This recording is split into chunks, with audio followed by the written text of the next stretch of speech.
Hello and welcome to Record Sports Hotline Live. My name is Daniel Caw and I'm delighted to be joined this evening by Record Sports Scott McDermott and Fraser Wilson. Guys, how are you?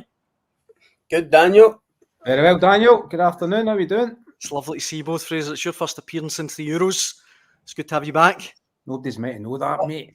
First appearance since the Euros. I see, now you've warmed a can of worms here. That's that, by the way. Jesus. I'm just realise out of Darton Room after the Euros, Scott. Straight into Steve Clarke presser. Well, look, you've touched on it there. We will talk about the latest Scotland squad. Both of you guys were at Steve Clarke's press conference today. We will get onto that. There's been a strong reaction on Record Sports social media channels. But before we go any further, Scott, I need to start on this story that has broken the last couple of hours, that a US-based firm is reportedly interested in purchasing Rangers for £150 million. It seems a bit far-fetched, but it came from City AM, who are a business and finance outlet. That's where the stories originated. So I don't even know where to start with it. This may shock people watching, but none of us are actually financial experts. But, I mean, do you think that's what Rangers need?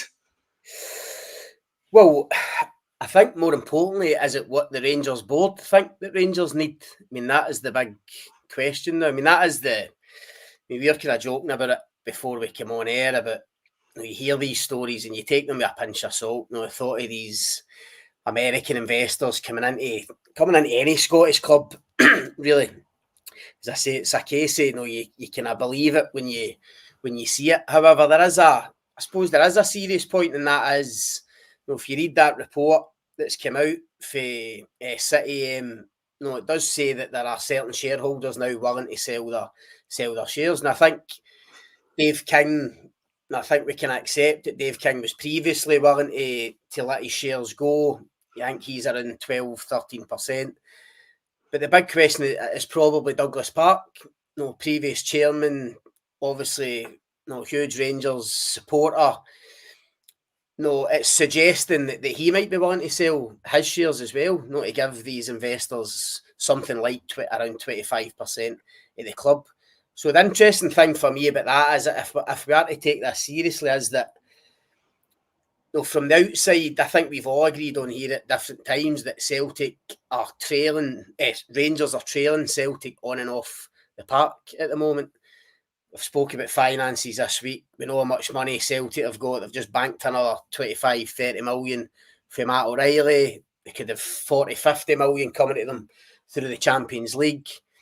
On the pitch, it seems they're far ahead of Rangers in terms of recruitment, performance, trophies, obviously. So the big question for me is, within Ibrox, within that Rangers boardroom, are they now looking at different things? Are they looking at potential investment from afar? And do they see that as potentially being the only way, or one of the only ways, that they might try and get back on an even keel with Celtic and try and catch them up? That is the kind of serious side to it. And listen, if that is the case, then of course, you need to look at it. You need to look at it seriously. But as I said at the start, I'm always sceptical when I see these stories. As I say, the thought of Americans coming into Rangers, who are they? What are their motives? What are their plans? Do they have any affiliation to the club? No. I think these are all questions that need to be answered before anything like that can happen. But it's interesting. Aye. Fraser, Scott isn't the only one who's sceptical. Some of the comments that have been sent in on Record Sports social media channels. Michael McCabe just seen Mbappe at Glasgow Airport. Martin Miller, can we finally get the floating pitch and casino now? Drew Heaps has a serious point though. He says it's plain and simple. The financial gap between the clubs is massive. We won't be genuine challengers on the field until there is proper investment into the club. I mean, if these investors are valuing Rangers at 150 million, that means Mbappe himself is worth more than the entire Rangers football club. So he is, right? That's a good point, eh? That's actually mad when you put it that way. Aye, it's a mad world we live in. But Fraser, that is what Rangers need. Probably they need some sort of injection. Is that fair? They need investment from somewhere, but Scott says, I mean, I'm the same as Scott. Especially, I don't know when it comes from foreign fields. I'm always a bit sceptical when I hear a guys wanting to pump in money and so much money in the Scots club. I mean, do they have any link to them or what? As Scott said, what really are their plans here? If it is true, I mean, there needs to be some serious due diligence done here before Rangers even look at the offer. So there's no doubt Rangers are miles behind Celtic when it comes to cash in the bank. They need something serious. There's been plenty. In fact, it seems to be more and more American investment coming into Scottish football. Just saw Motherwell or the Welsh Society turning their back on a proposal across the water last month. Hibs have in the Bournemouth owner, obviously Bill Foley, in a 25% stake, and he's not been shy and trying to put his foot down and tell Hibs how it should be done. So there's no doubt when guys are coming in with that kind of clout, that kind of money, if it is true, they'll want to have some serious say in the running of the club. So that's why you need to be really careful to see what their thoughts and their plans and their ideas are and what they really want for this. Mm-hmm. Aye. I think the only thing we can really say at this point is watch this space. We'll see if anything comes of it. Across the city, as far as Celtic are concerned, it's finances that are on the agenda as well, Scott, but in a very different sense. Their transfer splurge goes on. The reports today that a £9 million bid for Arne Engles has been submitted after a £6.5 million bid was rejected. A £5 million bid for Auston Trusty, the Sheffield United centre-back / left-back. Well, in fact, I'll take you straight away to some of the comments. Thomas Rooney, it's Tuesday. See if this board don't have names in the door by Friday. I'll be down Parkhead making my voice known. Mac McGee says, Augsburg obviously know we've received 25 million for O'Reilly, so they know we've got money to spend, hence why they're wanting more for Engles. And Colin Mathers says something similar. Augsburg are probably thinking we can get 25, blah, blah, blah. They'll be thinking they're undervaluing him. And just finally, David Harrison, what's the board's incentive to spend money? They don't need to win the league, and a couple of big money signings aren't going to make them any better in Europe. So what's the point? Whichever side of the argument you fall on there, Scott, it's a massive week for the Celtic board. They simply cannot get to Saturday morning having not spent, the guts of that Matt O'Reilly money. I know, it's fascinating, isn't it? Because this is what Brendan Rodgers spoke about the other day and last week. It's like when you start getting up to the figures like 8, 9, 10 million for Engles, that's quite unusual for the old firm. We're not used to that, them going and spending that kind of money. But that's exactly what Rodgers was talking about. He's fed up with the club going out and buying players for 2, 2.5, 3 million, and they're not up to the level they're not up to a level where he thinks they can progress Celtic in the Champions League. His argument is you need to spend above that, if it is, say, 9 million for Engles, because he will make you far more, he'll make a more immediate impact, help the club progress in Europe as well as obviously winning domestically. But more importantly, he'll get even more money further down the line when he comes in to Celtic and excels. So there's just this it feels like there's this battle, this battle of wits between Rodgers and the board as to just how far they'll go. But so listen, the punters are always going to agree with the manager, and want to splash the cash and go the extra mile, especially when the manager has clearly identified some of these boys you're talking about, particularly Engles. Everything you're reading and everything that you're hearing, this is really a guy that Rodgers wants in terms of his age and his profile and stuff. So how much are they going to push the boat out to get this guy? But the callers are right. Augsburg know that big money's come in for O'Reilly. We know they want to keep him. They value him certainly higher than that initial 6.5 million bid. So there's going to be a bit of haggling going on. But as you say, time's running out, and that's the beauty of the last week of the transfer window, and obviously when we get a deadline day on Friday. But just on that last caller, that's the flip side, and he does have a point as well. And I've actually heard a lot of people say this. Celtic fans, they might be in the minority, but I've heard a few of them this week saying you can almost understand the board's position in one sense, in that they know they're well ahead of Rangers domestically. No, they must feel as if this league title is going to be in the bag when they look across the city and see what's happening and see the quality that Rangers are lacking at the moment in terms of their squad. So do you really go and spend 20, 30 million just to kind of hammer home that dominance domestically? Of course, they'll want to try and they want to make it help them progress in Europe.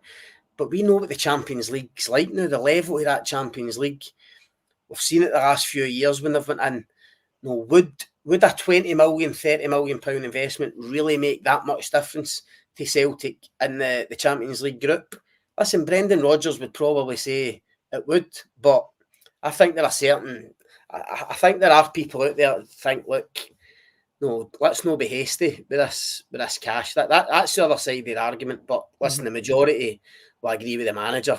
Go and get the players you want, pay whatever it takes to get them, and put your faith in him. That he knows they're going to take us to another level. Fraser, just on that, on the flip side to Scott's argument there, John Rush has written in saying someone needs to inform the Celtic board we are not a bank. This year again, Celtic have been an absolute disgrace, taking to the last minute to get players in. It should have been done months ago. Hang your heads in shame if it goes wrong on Sunday. I mean, I would think that is probably echoing the majority of Celtic fans. I could be wrong, but I err towards that argument, absolutely. I mean, I'm a guy that's prudence first in every walk of life, but I think Brendan Rodgers truly believes that if he does get 4 players in the next 3 or 4 days of that quality, then he can have a right stab at getting through the Champions League. I was there the group stage, sorry. I was up there on Friday at Lennoxtown. Unusual Brendan Rodgers, there was the little subtle digs towards the boardroom of what was needing done. It's very clever that way, and he was at it again after the win on Sunday. I don't even know what day. Sunday, on Sunday. And I think he's making it clear that if they have to make any progress this season, they need to spend, and I think everyone can see it, a massive hole left by Matt O'Reilly in the midfield. You're going to bank a record fee for it. Go and spend it. The millions are already there for last year's Champions League. More millions coming in for this year's Champions League. So I think they can afford to take a wee, to loosen the purse strings a wee bit. So, no, I think those saying they don't need to do it, well, you're in extreme danger of Rangers making a couple of right good signings and catching up with you if you don't go and spend and building where you already are. Who's to say the Premiership campaign? Who's to say the Premiership title's a formality this season? I certainly wouldn't say that. Celtic should win it. They're strong favourites to win it. But if they don't go out in the next 4 or 5 days and bring in 2 or 3 quality signings, then, well, it could be a far more even playing field than we think. The way Rodgers will be thinking, Daniel, in terms of the midfielders that he's looking at, I mean, if they've pulled in 25 to 30 million for O'Reilly, he'll think that if they can get Engles and the boy Bogusz at LAFC, if he could get the 2 of them in for half of that, even if it's 15 million for the pair, he'll think that's a brilliant deal. And quite right. It's 15 million, still 15 million profit, and he's getting 2 midfielders for the price of 1. And these are obviously 2 guys that he's identified that he thinks can make the team better. And it bolsters. You're losing 1 in O'Reilly. If you get 2 in of that calibre, then that obviously bolsters and strengthens your squad. So, listen, you can understand the way he's thinking. It's just whether the board will back him on it, and as I say, go that extra mile if these clubs hold it for a price. It's starting to sound like they're backing him. It sounds like the bids are in and they're ready to go to the next stage. Certainly with Engles. And we all know these are the positions Celtic need: central midfield, attacking midfield, a centre half. If they can get Auston Trusty in for Sheffield United, I've seen him a couple of times. Big, solid, left-sided central defender. I think beside Cameron Carter-Vickers, both American internationals, of course. He could actually be a right good signing, I reckon. Aye, we should say comments coming in on all of our social media channels. Thank you very much, and get involved in the comment section below. P. McLaughlin, who's watching live on YouTube, he says, if Celtic get Engles and Bogusz, that'll be 20 million right away. And he also points out another 13.5. I think that's a bit high for Bernardo Nida. By the Sheffield United defender for £5 million. That'll be £40 million spent in this window. Now, that does sound like a lot of money for a Scottish club. But when you take into account they'll get almost 30 million for O'Reilly alone, and they were already coining it in before that. I think that's a reasonable spend, really. That's including all the add-ons as well, which are further down the road, of course. Aye, that's true. Aye, I don't know. I just can't see. I just don't see how the board could get to Saturday and have not spent a lot of money. You saw Peter Lawwell getting stick after the St Mirren game. I think they have to push the boat out Celtic. They've got no choice. So I'm saying they can't stand still. As Rodgers said himself before Matt O'Reilly left, as he spoke on Friday, Rodgers admitted then they've brought in Adam Ida, they've spent 13 million to stay exactly where they were at the end of last season. So now Matt O'Reilly's gone, basically admitted they've gone back a stage for last season. They have to spend. It'd be inconceivable for them not to at least bring in 2 players in the next 3 days, I reckon. Mm-hmm. What's your gut feeling, Scott? Do you think Celtic will push the boat out? I think they will. Maybe not on all of them. No. If you're asking me, will they get Engles, Bogusz and Trusty in for those figures? Maybe no. Maybe 2 of them, and then with another one they might need to go down the list to their next target. I mean, maybe that's me being a wee bit negative, but that would be a lot of money for them. No, the figures that we're talking about. So listen, who knows? But this is all about. It's all about Europe. It's all about player trading, sell-on value, and it's all about Rodgers basically what to take Celtic to a level where they just can't be caught by Rangers. I know Fraser's saying the league's not a formality this year, but for me, Celtic are well ahead of Rangers at the minute. And if they go and get these guys and they perform to the level that obviously Rodgers thinks they can, it takes Celtic on another. It could take Celtic on another kind of stratosphere altogether and be very difficult for Rangers to go and catch in the next few years. And I think that's how he sees his role now. No, domestic dominance. There has to be progress in Europe. He wasn't happy last season, although a couple of performances in the Champions League were good. He wasn't happy with squad strength and what they could do. He's trying to address that just now. And it's also about signing. It's about getting another O'Reilly. It's about getting somebody like Engles coming in who's 2021. And in 3-4 years after he's excelled in the Scottish Premiership, suddenly you've got Premier League clubs coming in for him for 25-30 million. That's what Rodgers wants to achieve. Mm-hmm, absolutely. Across the city, going back to Ibrox, Scott, there's been plenty of transfer rumours today regarding Rangers. Jeremy Sarmient, he's a Brighton winger, plays for Ecuador, has been linked. Ibrahim Adel, who was Egypt's star during the Olympics that just went by. Yeah. It feels like Rangers are kind of, I'm trying to think of another phrase other than kind of feeling about in the dark, but I think they're really trying to get something done before Friday. Yeah, it feels like they're shopping in a different market. That's for sure to Celtic. Philippe Clement said that he's going to need to be, or the club's going to need to be creative. They're going to need to be clever. He's already said a million times players need to get out the door before they can get guys in. But no, he was clear after the Ross County game at the weekend, as clear as he's been actually the whole summer, on he wants new bodies in before the weekend. Now, whether that's because he knows a couple's going to go out, I don't know, but I think he realises the seriousness of the situation in terms of the makeup of that squad, the profile. We spoke about it before, Daniel, the strength of that squad. He badly needs more quality, but as you say, they're having to search about in places where you maybe wouldn't search, like going for the Egyptian winger, who I believe, just from what I'm reading today, his price has gone up already, which is a problem for Rangers. So they're shopping in a different market. They're going to need to be inventive with it, but definitely Clement needs. Listen, I think he needs 4 players in before before the window closes. 4 starters to go right into the starting 11. Pretty much. If you're talking about putting up a reasonable challenge to Celtic for the title and also surviving in the Europa League, I think he needs four signings of a certain quality. I think them in the attacking areas, do you reckon, Scott? Sorry to butt in.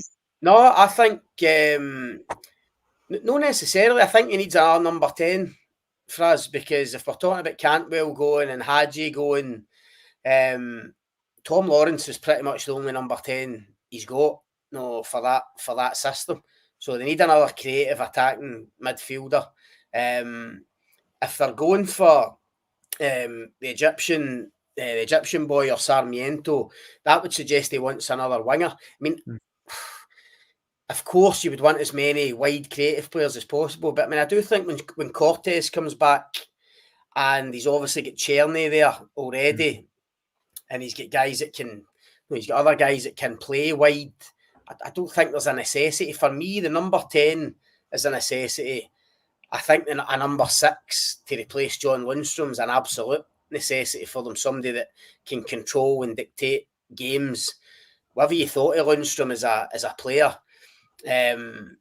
against pretty much every other team in Scotland, bar Celtic, John Lundstrom ran games for Rangers. I don't think they have that, and that's no disrespect to Connor Barron or Diomande, who's in there just now, but they need another dominant sitting midfielder to come in there. I'd be amazed if that's not a priority.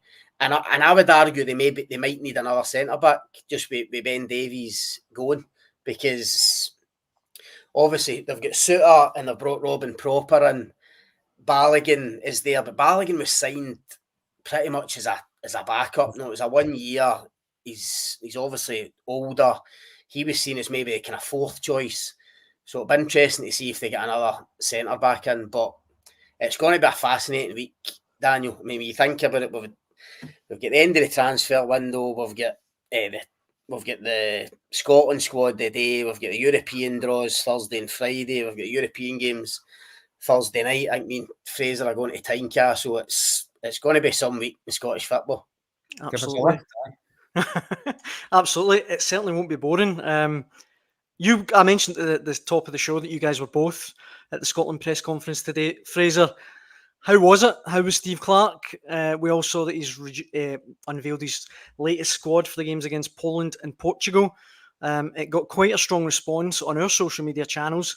But before we get to that, was he in a good mood today, Steve Clarke? Was he all right? Was very much his usual self, trying to bat off questions with that usual kind of dry humour of his. Bit spiky at times. Look, the problem was, this is the first time he's spoken publicly since the Euros flop. Is shambles too strong a word? Just the disaster in Germany 2 months. I think shambles is fair. Yeah, I don't know. It's a disaster, right? It just did not go to plan with such high hopes to go there. I think it's been over 2 months now, and people have been looking for answers for Steve Clarke, or at least for him to answer questions on it. And this was the first time he's fronted it up, which totally took away from the squad announcement for next week's game. The bigger story was the lessons learned for the summer, whether he'll admit to mistakes.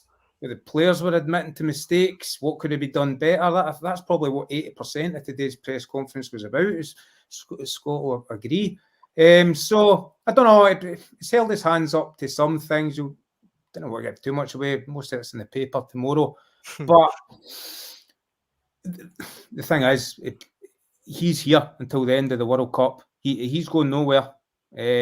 Never admits it never crossed his mind to pack in after that Euros flop. He believes in the squad. They can still get us to the World Cup, and it's about learning lessons through what happened in Germany. Thing is, the pressure's on him now to deliver. All the kind of goodwill for that incredible start to the last qualifying campaign is frittered away.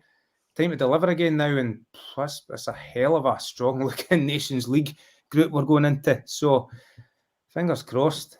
I agree with Fraser, Daniel. I think Steve Clarke was wrong to leave it this late before speaking. He tried to tried taking a palm it off today by saying like he didn't see any point in going over it after the tournament to then have to go over it again when he came back. But I don't agree with that. I think he owed it. I think he owed it to the fans. He owed it to the supporters that were in Germany to come out shortly after the tournament and try and explain exactly what went so badly wrong. Instead, he left a complete information vacuum, if you like, for 3 months, where punters were just left completely disillusioned, disappointed, and unfortunately for Steve Clarke, I think, I'm not saying it would have stopped it, but I think almost because he's left it so long, and I think there'll be a bit of sour taste in the mouth of a lot of fans.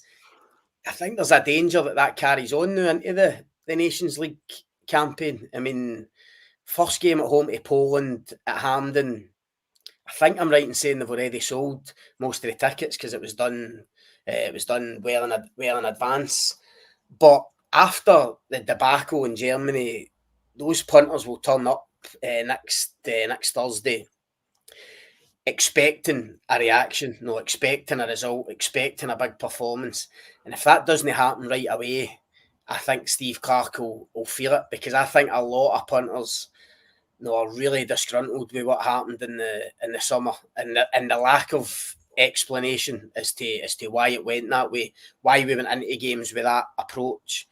As Fraser says, we were there the day. Listen, I admire him in a sense that he did. He probably tried to explain things, and he went into more depth than I even expected him to. I thought he'd just put the barriers up again and no one to get into detail, but he actually did with certain things.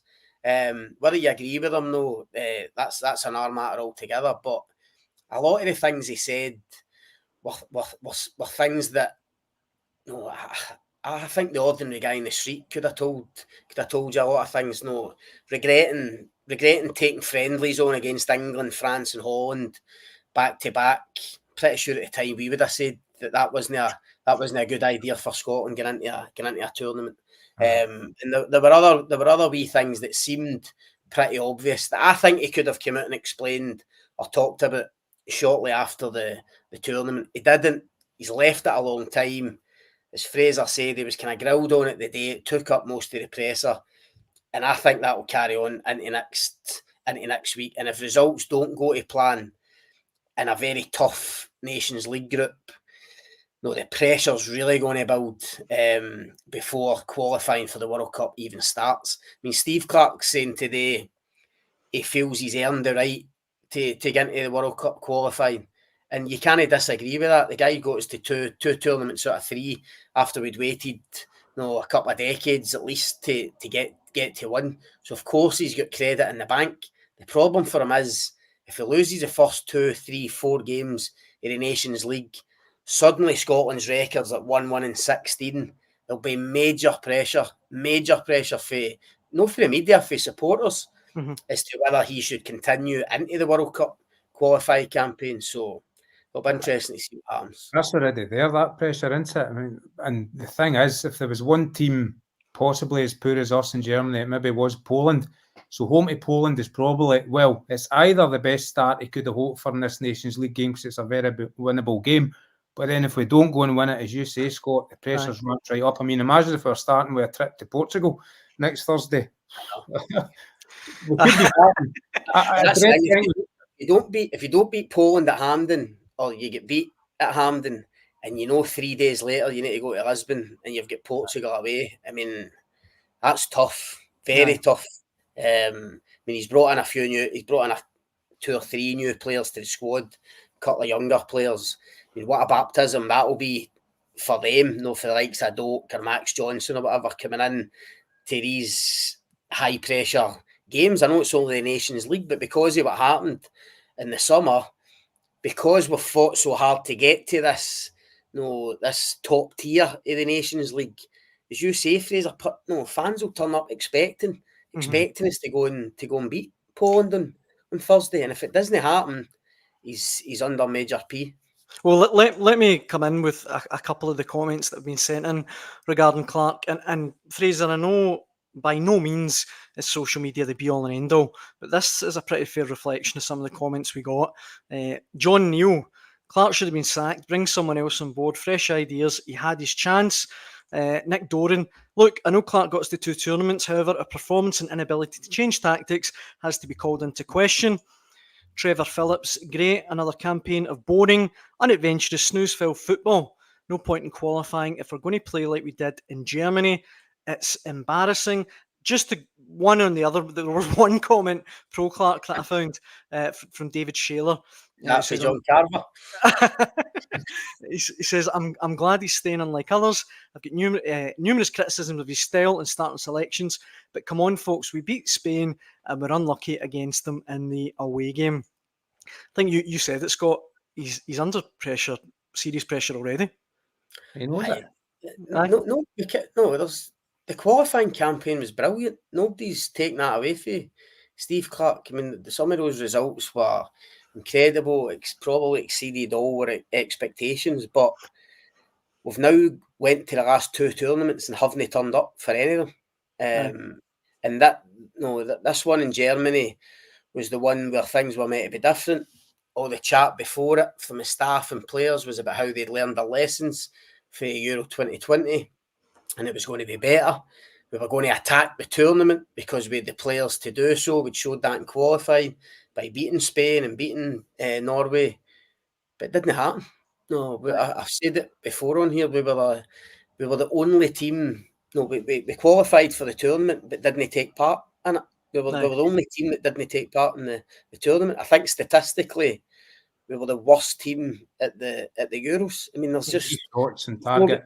There's no getting away from it. And Fraser said today, he admitted today that it was too negative against Hungary in the last game. There shouldn't be any excuse for that. And as one of the callers has said there has to be a different approach getting into these games. We have to.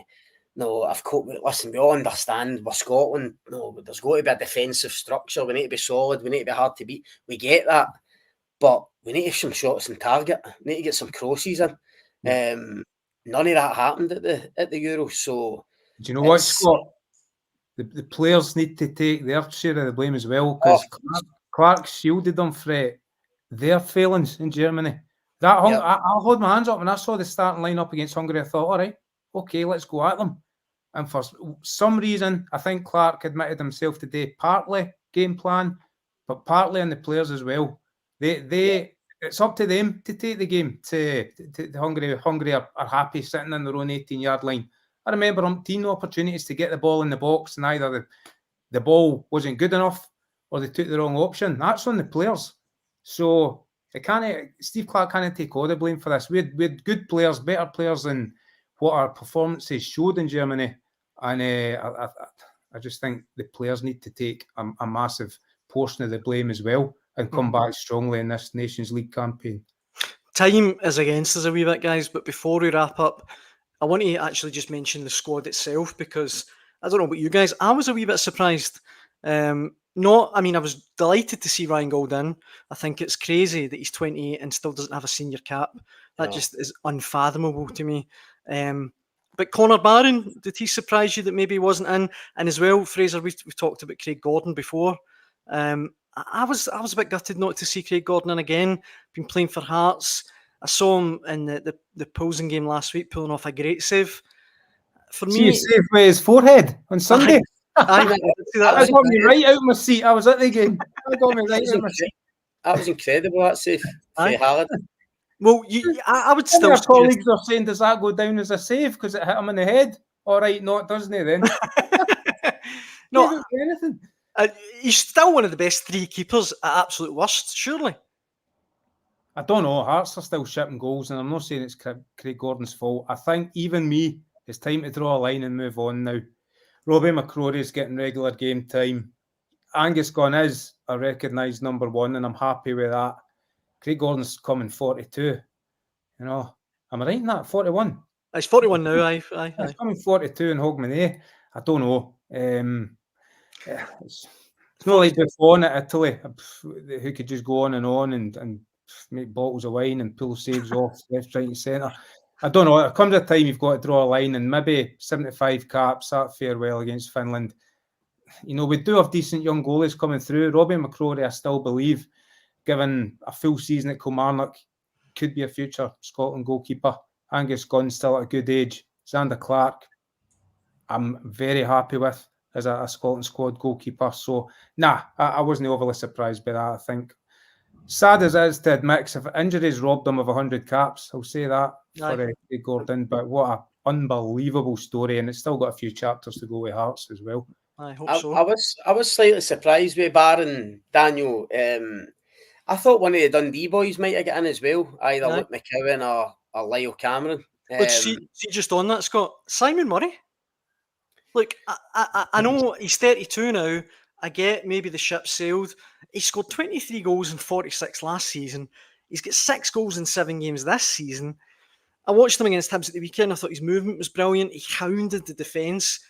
I don't know. I just feel I don't know what else he could do really to get a look in, and we're crying out for firepower. I mean, why not give him a go? I think it is just his age going against him. I didn't even realise he was 32. It's probably older than I thought Simon Murray was. So that's probably what's went against him. And listen, we all know Aurora's a couple of changes in that squad. We knew again in there the day that Steve Clarke was going to stick with the crux of the squad. He's just not a guy for wholesale changes. He likes just drip feeding one or two in, and that's what he's doing now with the likes of Ben Doak and Max Johnson obviously coming in at right back as well. But as I say, I think one of the Dundee boys maybe deserves to get in. I think Barron certainly had a claim just for the start he's made at Rangers. And I thought I just thought there might have been one or two. I just thought Clarke would think, I really need to freshen this up. I need to give the punters a wee bit of optimism back. I need to get them back on side. Just be getting a few fresh faces in. And as I say, although there's one or two, it's maybe not quite what we were looking for. I'm delighted for Ryan Goldo.